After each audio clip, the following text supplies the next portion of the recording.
Europe 1, j'ai choisi pour vous. J'ai choisi les enfants youtubeurs poussins au jeu d'or. Voici le titre d'un grand article de Libération d'hier. De quoi s'agit-il ? Eh bien, Libération nous décrit l'activité de Calice, 11 ans, et Athéna, 6 ans. Elles sont encore très jeunes, mais déjà suivies par 1 400 000 abonnés sur la plateforme d'hébergement de vidéos YouTube.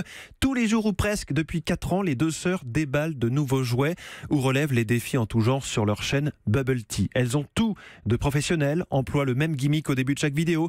Hello les copains, coucou les Bubble fans. Derrière cette mécanique bien huilée se trouve Michael, leur père. Avant de lancer sa chaîne en famille, il a tourné quelques sketchs avec sa fille aînée pour lui faire plaisir, dit-il. Puis, en 2014, dans la même logique d'amusement, il décide de mettre ses filles en scène sur YouTube.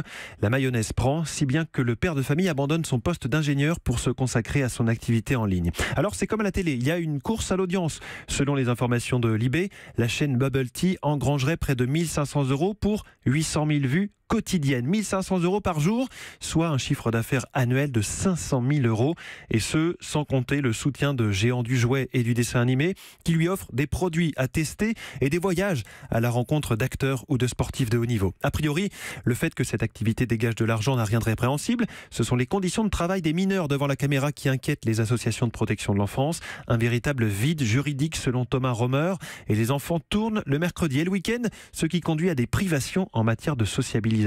On se rapproche même d'une forme de prostitution enfantine, estime carrément le psychanalyste Michael Stora. Selon lui, pas de doute, exposer ses enfants à un public aussi large que celui de YouTube comporte des risques. Ce phénomène de mode, dit-il, vient perturber le développement personnel de l'enfant. Mais rassurez-vous, avec ce que nous dit Michael, le père de Calice et Athéna, les tournages ne prennent que 2 heures chaque semaine. Mes filles ont tout le temps d'aller aux anniversaires de leurs copines et de faire du patin à glace. Europe 1.